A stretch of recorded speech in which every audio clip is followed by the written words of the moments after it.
In the last videos, we conceptualized how musical practices may be interpreted, may be understood among various communities around the world, and some of the guidelines we can use to try and understand what music is, what music may mean or may be among various groups and communities. What we'll do now is talk about some of the fundamental aspects of music and sound. How we identify different notes and rhythms, right? These are some of the most basic and core elements we can discuss about music. But what we're going to do in this class is talk about them from a multicultural perspective. So what multiculturalism is essentially is viewing all cultural groups, all racial groups in a society as equal, seeing their contributions, their values as unique, different, but equally valued. This is a different approach than the melting pot philosophy that had been prevalent in especially the United States for quite a while, that all the cultures should come together and blend into one. Think of this more like a salad bowl, where you have distinctly defined ingredients that all work together to be the same salad, but have their unique flavors, right? And we can equally value. All right. So one thing I always like to point out at the beginning of the semester is that music is not a universal language. There really isn't such a thing as a universal language, right? We have people who speak all types of languages. We don't use the same vocabulary or language. Now, there are universals in music, right? Universal ways that we respond to different musical sounds, right? And ideas and activities. But it would be really hard to say that there's one musical language, because someone may hear a piece of music and say, oh, that sounds so sad. But in another community or social group, that music may actually represent something very happy, right? So we want to keep that in mind. And this is a big debate that you'll often find exploding in Twitter. Is music a universal language? But keep that in mind. There are universals in music that people very broadly and widely understand certain musical practices or certain musical elements to mean a similar or the same thing. But there's really not one concrete music that flows through us all. Right?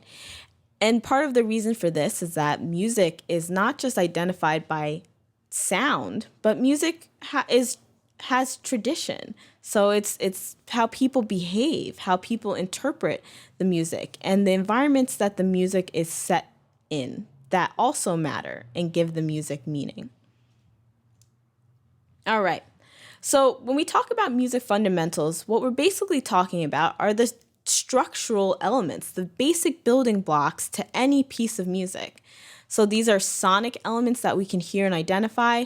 These are also things like the overall structure and form, the way that music seems to have a beginning, a middle, and an end. It has repetition, but also variation. And there are generally patterns that we can identify that make something sound like a rock song, versus something sounding like a reggaeton beat, right? So what our goal for these next couple of videos is to understand how music works and understand these basic elements and building blocks.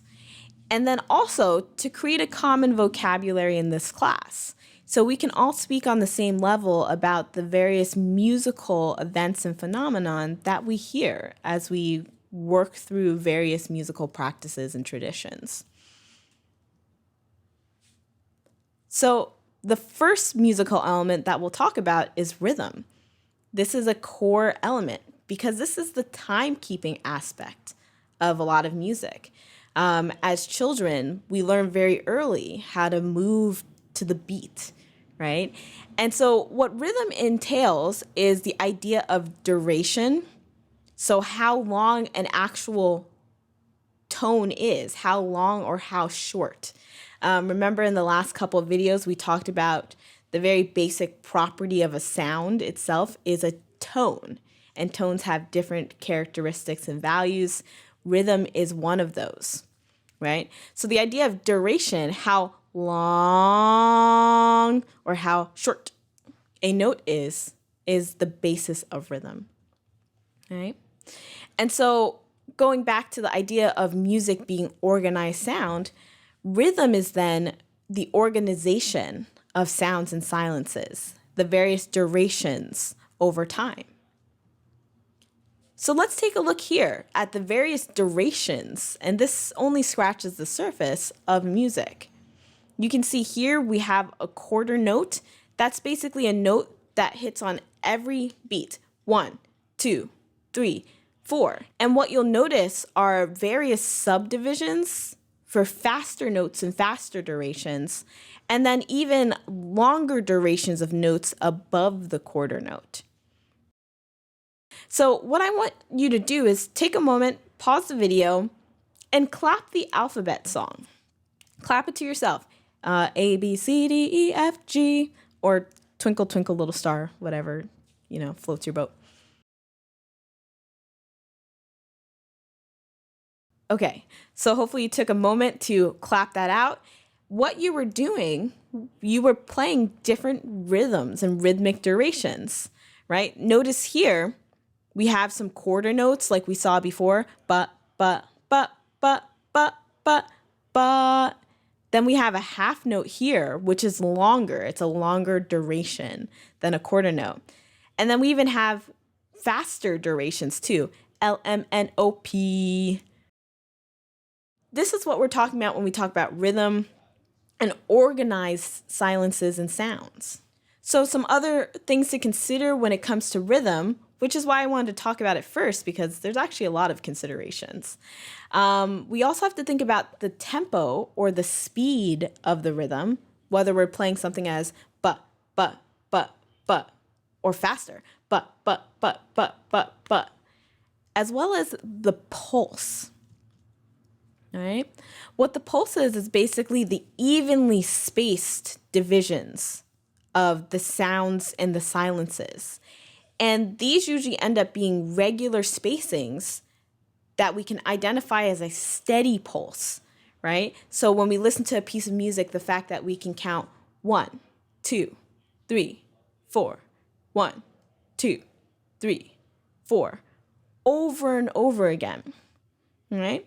What I want you to do is put on a song that you love, maybe put on something top 40, and just count to it. See if you can count 1, 2, 3, 4, over and over again from start to finish in the song. It's likely that if you put on a top 40 song, you'll be able to do that. And that's because that's the basic pulse of the song. We take a step further from pulse and we talk about meter.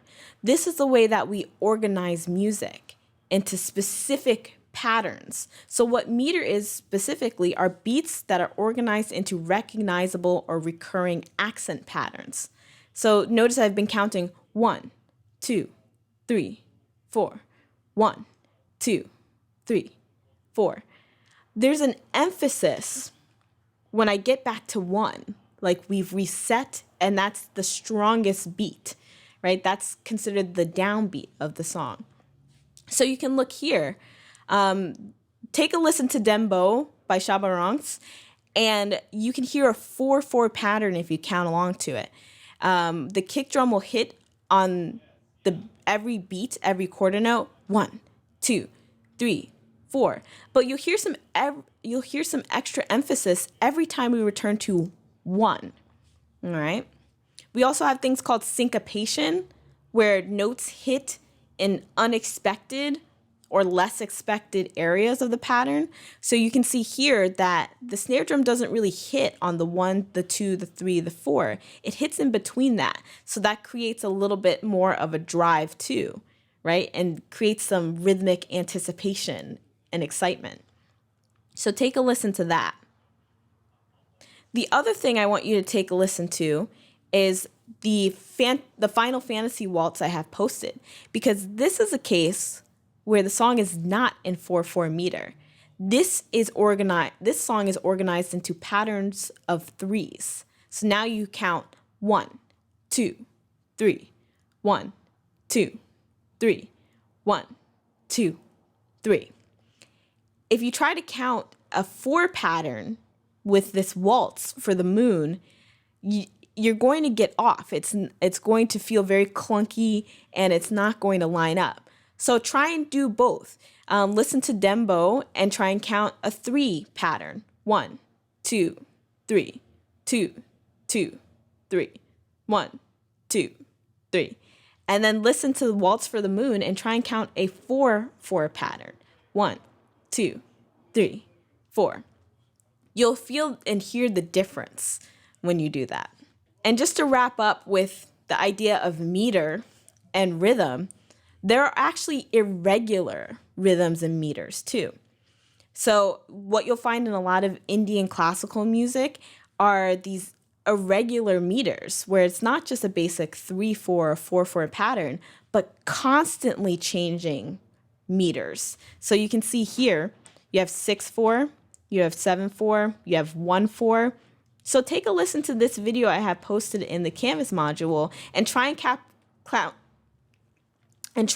count along with the standard 4/4 pattern I discussed or the standard 3/4 pattern.